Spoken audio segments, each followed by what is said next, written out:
Basic Appraisal Principles, page 494. Unit 6.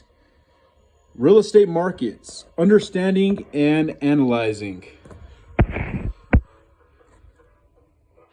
One way to accomplish this analysis is through a customized search on the local MLS, where the appraiser can identify the active and pending listings that are similar to the subject property and located in the defined market area.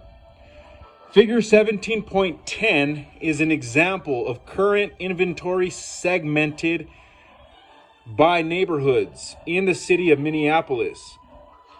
Figure 17.11 is an example of the market segmented by city, then by price range, and finally by property type, all previously owned or new construction. The first graphic illustrates the total number of homes available for sale. The second graphic illustrates how many months it will take for the market to sell off or absorb the current inventory. Demand analysis. Using the defined market boundaries, the appraiser determines how many potential participants are involved in the market that would desire a property like that of the subject property. Depending on the scope of the appraisal assignment, this may include analysis of future growth and expansion potential. Figure 17.12 and 17.13 illustrate a market segmented by city, then price range, and finally by property type. All previously owned or new construction. Figure 17.12 illustrates the total number of homes sold over the previous 12 months. Figure 17.13 illustrates the percent of the original list price. The buyers paid the seller, again, over a 12-month period. Here's figure 17.11. Example B shows an inventory of homes for sale. Price ranges $120,000 and below. Between August of 2009 and August of 2010, 3,344 in 2009. In 2010, it was 4,511, an upward change of 34.9%. It shows previously owned, shows the changes, new constructions, and then it shows down here on the bottom side the month supply of current inventory. Shows the changes.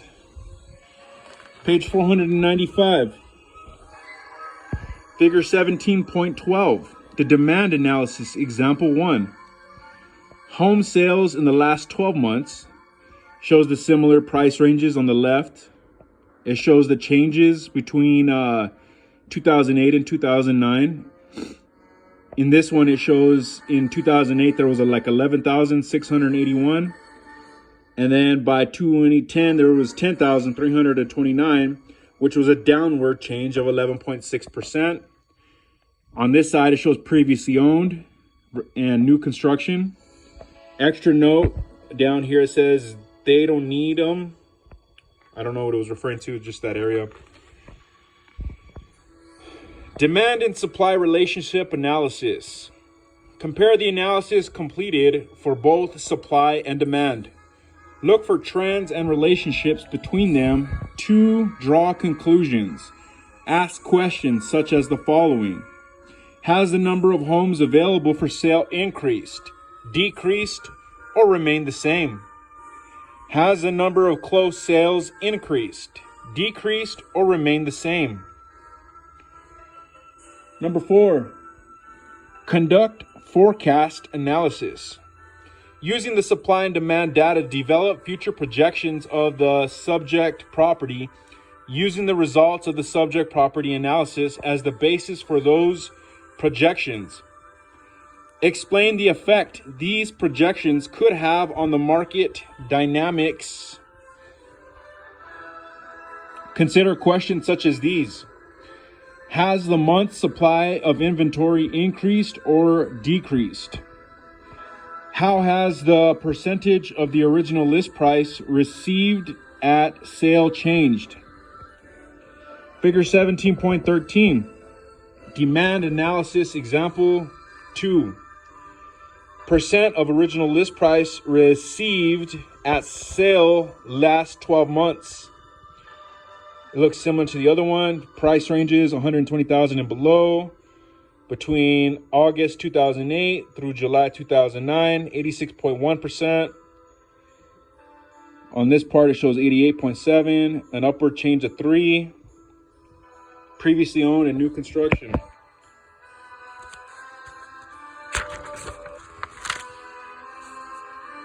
Page 496. Figure 17.14. Fannie Mae 1004 URAR neighborhood. Page 1. Shows the neighborhood section of the URAR. Talks about note, race, and the racial composition of the neighborhood are not appraisal factors. It shows the neighborhood characteristics. The location, is it urban, suburban, or rural? Built up, is it over 75% or like under 25? Shows the growth, is it rapid, stable, or slow? Neighborhood boundaries, neighborhood description, market conditions, including support for the above conclusions. In the middle, it talks about 1-unit housing trends, 1-unit housing, present land use percent. Number 5, reconcile and report the results of the analysis. The data gathered to develop and define the market area is retained with the appraisal files, and most of the data will be included in the appraisal report. The most common form of reporting single-family residential appraisals is with the 1004 URAR form from Fannie Mae. Page 1 of this reporting form requires the appraiser to communicate to the user specific information about the market. This information is included in the neighborhood section. See figure 17.14, which we just looked at. It's in this section that the appraiser specifically defines the neighborhood boundaries and communicates the status of the market in terms of neighborhood characteristics, housing trends, and market conditions. The last question on page 1 of the URAR asks whether the property conforms to the neighborhood. See figure 17.15. This is something the appraiser would have learned when walking through the steps in defining the market area. If the appraiser answers the question with a no, then the appraiser must determine whether this property will have marketability issues. In the conclusion of the report, determine and identify which pieces of the analysis are relevant to formulate a logical conclusion. Use the results to develop the highest and best use analysis. The highest and best use analysis is a process in and of itself and is covered in the next chapter. Figure 17.15. Fannie Mae 1004 URAR, last question, page 1. Does the property generally conform to the neighborhood in regards to functional utility, style, condition, use, construction, etc.? Yes or no? If no, describe. Page 497. Appraisal statistical concepts.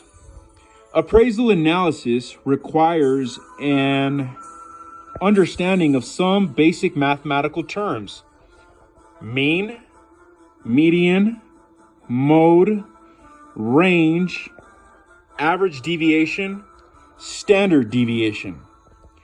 Mean, median, and mode. In mathematics, mean, median, and mode measure the central tendency of a data set, identifying the expected value of the data set.